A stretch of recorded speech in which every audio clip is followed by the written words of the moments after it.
She just didn't have to suffer through it. She rarely used her magic for her own comfort, but she thought the goddess might just give her this one without a cost. Or she would if she could smell the room. Mia sat her toad-in jacket on a table near the door.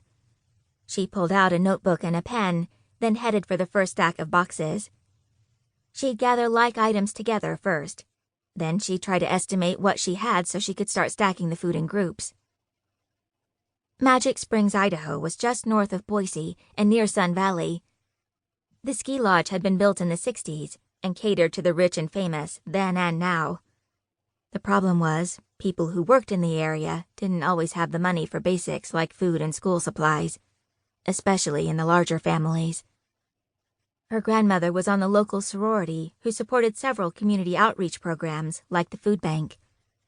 Unfortunately, they hadn't taken responsibility for the program until last week, when Tasha had called for help. Mia loved her grandmother, but looking at this mess, she thought this time Grans might have bitten off more than she could chew. She started opening boxes, making notes, then moving boxes to their designated areas. Fruits, vegetables, meats, soups, snacks, and paper products. They all had their own section. From the amount of peanut butter and jelly she'd unpacked, she might make that a section of its own near the snacks. And there were random other items bagged up like paper plates, cups, personal items, and lots of paper towels. She glanced up at the already divided areas and tried to see where she could make a section of household products, as well as personal care items.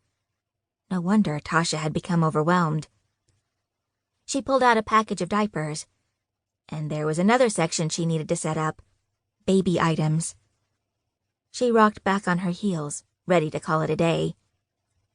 If she could just get rid of that smell, this wouldn't be such a bad job. She glanced around the stacks of boxes still needing to be sorted. She decided to take a chance. Maybe karma wouldn't kick her in the butt for taking the easy way out, at least not this time. She was working for charity. She took a deep breath and almost choked on the smell. Her protection against the stink had already faded. She should have dealt with the issue and not just taken the easy way out. Grans was right. She really needed to work harder on her craft. That did it. She closed her eyes, prepared her spell to find the rotten produce, and then exhaled with the words, Inveniat foetidus. A glow came from the back of the room, and she could see the offending box. And as an added benefit, her spell had covered up the gagging odor in the room.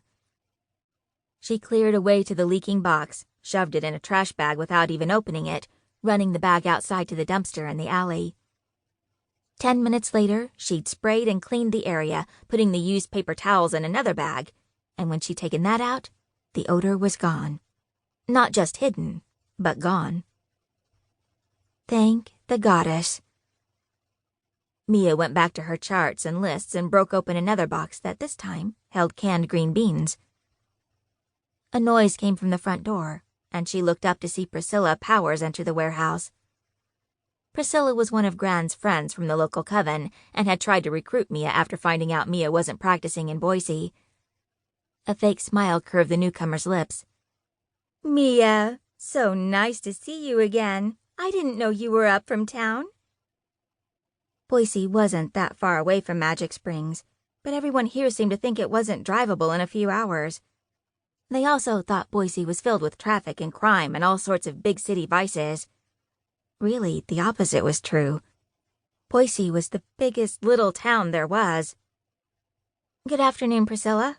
I'd get up, but I'm a mess. I've been cleaning for the last few hours. A hot bath is on my list as soon as I'm back at Grans'. She's in the office. Oh, I came to help. Priscilla stepped closer in her 3-inch high heels and what Mia would call a Sunday dress. The ruffles on the bodice bounced as she walked.